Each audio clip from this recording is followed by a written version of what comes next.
Avant d'aller plus loin dans cette vidéo, sachez que j'ai sorti une marque de vêtements chrétienne. Vous avez le choix entre sweat et t-shirt qui partagent des versets de la Bible. Pour les intéresser, le lien de la boutique est en première ligne dans la description. Hello les amis, c'est Alexandre, j'espère que vous allez tous bien. Aujourd'hui, j'aimerais vous encourager avec ce petit message que j'ai sur le cœur qui doit parler à quelqu'un et qui dit que rien ne peut arrêter Dieu. Je le crois vraiment de tout mon cœur que Dieu a la capacité de renverser toutes les situations, même les situations qui nous paraissent impossibles. Pour nous, elles le sont, mais pas pour lui. Peut-être que tu es dans une période où tu vis l'injustice et tu as l'impression que tu ne vas jamais en sortir, que tu es à bout de force. Mais laisse-moi te rappeler le psaume 34 au verset 6 qui dit « Quand un malheureux crie, l'Éternel entend et il le sauve de toutes ses détresses. » Mon ami, si je peux te donner un petit conseil en ce début de vidéo, si ta situation te semble impossible, crie à l'Éternel. Vous savez, parfois il y a plein de choses qu'on garde en nous et je pense que ce n'est pas une bonne chose. Parce que malheureusement, parfois ça peut nous détruire. Pourquoi? Parce qu'on n'en s'est pas libéré. Et il y a une façon de se libérer, c'est de crier à l'Éternel comme le dit ce psaume. Je me rappelle où la première fois j'ai vu une personne qui criait à Dieu pendant un temps de louange, un temps d'adoration. Et la première chose que je me suis dit, c'est pourquoi cette personne elle crie, pourquoi elle peut pas être discrète comme la plupart des autres personnes. Mais j'ai compris par la suite que cette personne s'exprimait ainsi devant Dieu parce que c'était sa façon authentique. Et le plus important avec Dieu, c'est de lui parler avec tes propres mots, lui dire ce que tu as sur le cœur. Certains seront plus discrets, d'autres plus expressifs. Mais l'essentiel, c'est de ne pas garder ce que tu as en toi pour toi uniquement. Je me rappelle il y a quelques mois, pendant un temps de jeûne et prière, j'avais reçu cette parole de Dieu qui disait que ceux qui s'expriment ne s'impriment pas. Oui, c'est une réalité, Dieu sait ce qui se passe en chacun d'entre nous, mais il faut également comprendre que si tu n'exposes pas ton besoin à Dieu,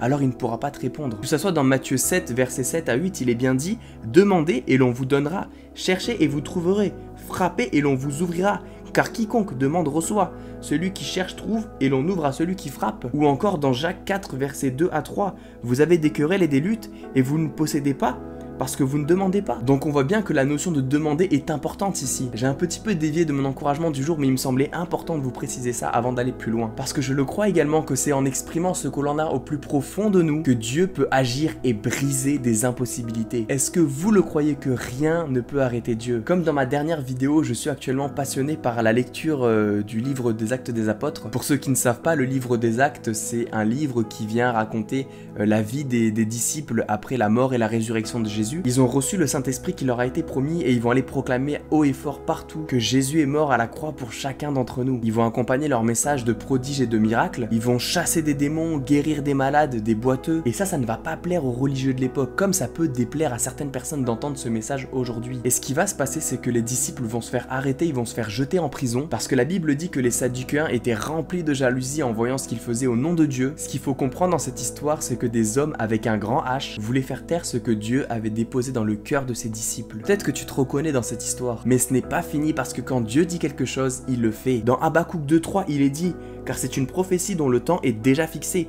Elle marche vers son terme, et elle ne mentira pas. Si elle tarde, attends-la, car elle s'accomplira certainement. » Les disciples vont être enfermés dans cette prison et miraculeusement, ils vont réussir à sortir pour œuvrer et continuer à faire ce que Dieu avait déposé dans leur cœur. Annoncer la parole de Dieu qui transforme et qui change des vies. Ce qui va se passer par la suite, c'est que les religieux vont revenir à l'attaque, ils vont de nouveau capturer les disciples et ils vont dire « Nous vous avions formellement interdit d'enseigner en ce nom-là. Et voilà que vous avez rempli Jérusalem de votre enseignement et que vous voulez faire retomber sur nous le sang de cet homme. » Pierre et les apôtres répondirent « Il faut obéir à Dieu plutôt qu'aux hommes. Le Dieu de nos ancêtres a ressuscité Jésus, que vous avez tué en le clouant sur le bois.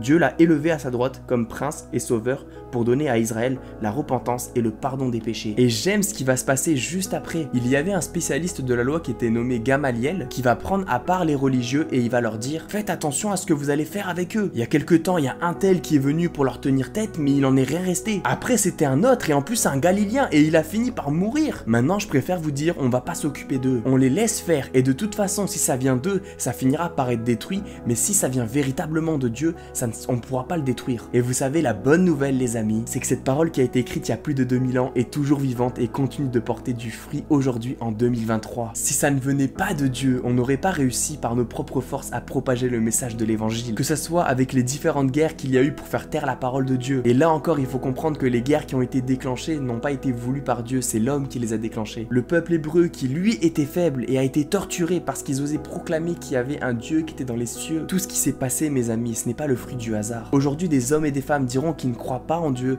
parce que c'est des histoires trop anciennes et qui n'ont rien vu de leurs propres yeux. Mais c'est justement parce que c'est trop ancien qu'il faut se demander comment ça a pu en arriver jusqu'à aujourd'hui, à notre génération qui est totalement différente de l'époque. Il n'est pas merveilleux notre Dieu, qui peut l'arrêter? Je t'encourage à persévérer, même si tu ne le vois pas, il agit pour ta situation. Du moment que tu lui as dit Seigneur, je n'en peux plus, je te remets cette situation entre tes mains, que ta volonté soit faite, c'est lui qui est au contrôle. Soyez tous bénis les amis, n'oubliez pas de mettre un petit like à la vidéo, de la partager à quelqu'un qui en a besoin et de vous abonner à la chaîne. C'était Alexandre, à très vite, bye bye.